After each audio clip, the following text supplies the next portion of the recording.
Hello and welcome to Lavneesh sir की class.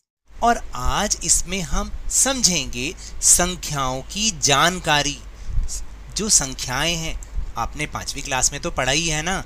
अब आगे उसके बारे में कुछ और जानकारी प्राप्त करेंगे। तो चलिए शुरुआत करते हैं मेरे साथ और समझने की कोशिश करते हैं। प्रिय छात्रों, हमने पिछली कक्षाओं में संख्याओं के बारे में बहुत कुछ सीखा है।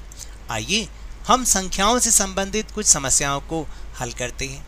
सबसे पहले गिन तारा की मदद से संख्याओं को दर्शाएं। गिन तारा जानते हैं क्या होता है? गिन तारा होता है ये, यानी ये तो देखा होगा आपने, कई बच्चों के घर में हो सकता है हो भी, खिलौने के टाइप में ही हो। तो आप देखिएगा इसमें जैसे ये 3 तार बने हुए हैं, ठीक है। ये हमें संख्याओं के स्थान को, उसके मान को दर्शाते हैं, स्थानीय मान को दर्शाते हैं। जैसे कि अगर आप ध्यान से देखें कि यहाँ पर लिखा हुआ है 658 यानी कि 658। तो हमने क्या किया, अगर आप इनको ध्यान से पढ़ें, अगर आप ध्यान से देखेंगे तो क्या देखेंगे कि यहाँ पर इसमें तो 8 मोती हैं, 1 2 3 4 5 6 7 और 8। फिर इसमें 5 मोती हैं और इसमें 6 मोती हैं। तो इस तरीके से हम इसको डाल के दिखाते हैं। और जो सबसे सीधे हाथ की तरफ, दाएं हाथ की तरफ जो सबसे पहला वाला ये तार है, ये होता है इकाई का मान। फिर इसके बाद ये दहाई का मान और ये सैकड़े का मान, और इससे हम संख्याओं को पढ़ पाते हैं। तो इसी तरह से आप क्या कर सकते हैं कि गिनतारा की मदद से आप क्या कर सकते हैं कि ये जो 325 है या 198 है या 231 है, इसको आप गिनतारा का एक चित्र बनाकर उसकी जो मदद से आप अपनी कॉपी में दर्शा भी सकते हैं। जैसे यहाँ लिखा हुआ है कि आप दी गई संख्याओं को गिनतारा की मदद से अपनी नोटबुक में दर्शा सकते हो। तो आपको ये और भी अच्छे से समझ में आएगा।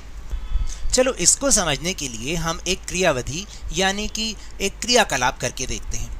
आपको 759, कितना लिखा है 759 रुपये दर्शाने के लिए 100, 10 और 1 रुपये के कम से कम कितने नोटों की आवश्यकता होगी। अब ये हमने इसलिए ऐसा लिया क्योंकि नोट तो सब बच्चे जानते हैं और हिसाब करना भी बहुत सारे बच्चे जानते हैं। जो नहीं भी जानते वो आज समझ लेंगे। तो जैसे आइए हम समझते हैं कि हमें कितने नोट की आवश्यकता होगी। अगर हमें 700 रुपये चाहिए, 759, तो 7 नोट कौन से चाहिए? 100 रुपये के। फिर 5 नोट कितने चाहिए? क्योंकि 50, 700 तो हो गए, अब हमें 59 चाहिए, तो यानी 50, यानी 50 के लिए हमें 5 नोट 10 के भी चाहिए होंगे, तभी तो 50 बनेंगे। और 9 नोट 1-1 रुपये के, 1-1 रुपये के नोट तो अब नहीं आते, हम सिक्के हम ले सकते हैं। तो इस तरीके से अगर 749 है तो हमने 7 नोट तो 100 के लिए, यानी बन गए 700 रुपये, ठीक है। और फिर 5 नोट लिए हमने 10 के तो 50। देखिए यहाँ पे थोड़ा गलत लिखा हुआ है क्योंकि ऊपर तो 759 है और नीचे क्या लिखा हुआ है 749। तो अब आपको क्या करना है, आप इसको ठीक करके लिख लीजिए। कई बार मिस्टेक भी हो जाती है, कोई बात नहीं। तो आप जहाँ पर ये 50 है ना, 40 है ना, ये असल में 50 है, ठीक है। तो आप इसको इस तरीके से देख सकते हैं और समझ सकते हैं। तो चलिए अब हम आगे करते हैं।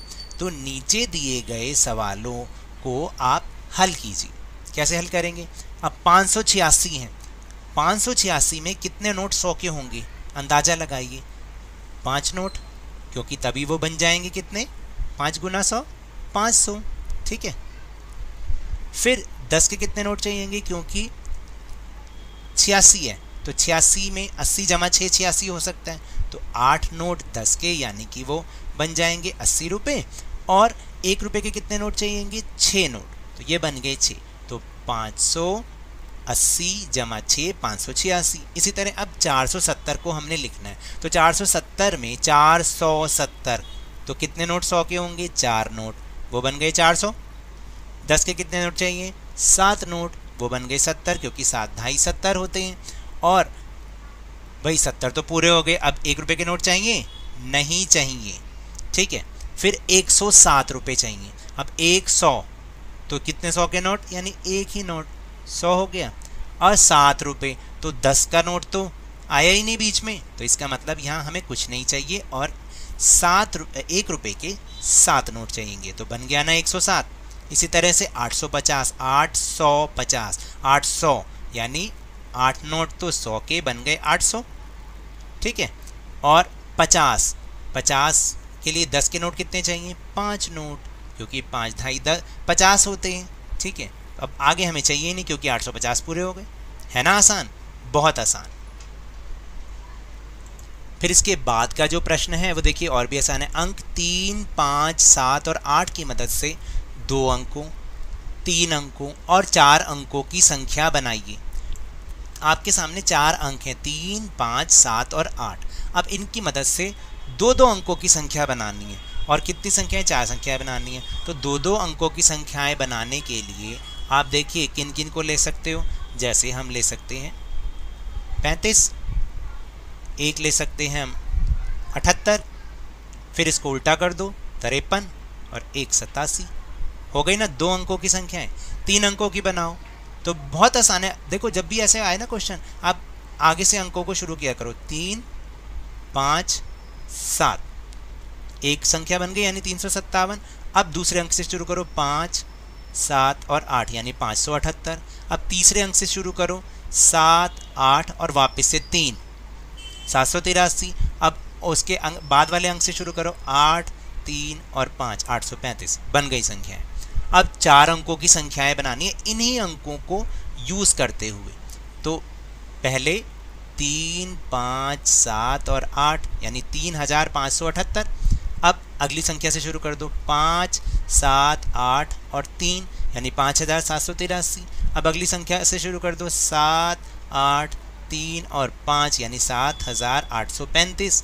और अब अगली संख्या से शुरू कर दो 8, 3, 5 और 7 यानी 8357। इस तरीके से आप इसको बहुत आसानी से बना सकते हो। यही तरीका रखना, मेरे वाला तरीका, तो हमेशा आपको अच्छे से समझ में आएगा। फिर बूझो तो जाने, अगर हमारा दहाई अंक 5 हो तो अंक 1, 2, 3, 4, 6, 7, 8 और 9 की मदद से 4 अंकों की संख्या बनाइए। अब ध्यान रखिएगा इसने क्या बोला, अगर हमारा दहाई अंक 5 हो तो इन संख्याओं की मदद से हमें 4 अंकों की संख्या बनानी है। तो बहुत आसान है, मैंने आपको तरीका समझा ही दिया है, समझाया था ना। पहले से शुरू किया करो यहाँ से, हमेशा 1 से। तो 1, 2, 5 तो पहले से ही है, यहाँ पे ले लो 3, तो कौन सी संख्या बन गई? 1253। ठीक है, अब दूसरी संख्या लो, 2 से शुरू करोगे अब की बार। 2, 3, 5 तो पहले से ही है, फिर 3 के बाद क्या था? 4, तो संख्या बन गई 2354। ठीक, फिर इसके बाद तीसरा, यहाँ 3 से शुरू करोगे, 3, 4, 5 तो पहले से ये दहाई के अंक में, अगला अंक क्या है? 6, तो बन गया 3456। इस तरीके से आपको ये संख्याएं बनानी है। तो ये तो थी आज की वर्कशीट। अगर मेरे इस तरह समझाने से आपको थोड़ा सा भी समझ में आया हो तो इस चैनल को ज़्यादा से ज़्यादा सब्सक्राइब कीजिए, लाइक कीजिए और बहुत ज़्यादा शेयर भी कीजिए और इसे जल्दी से जल्दी 50K तक पहुंचा दीजिए।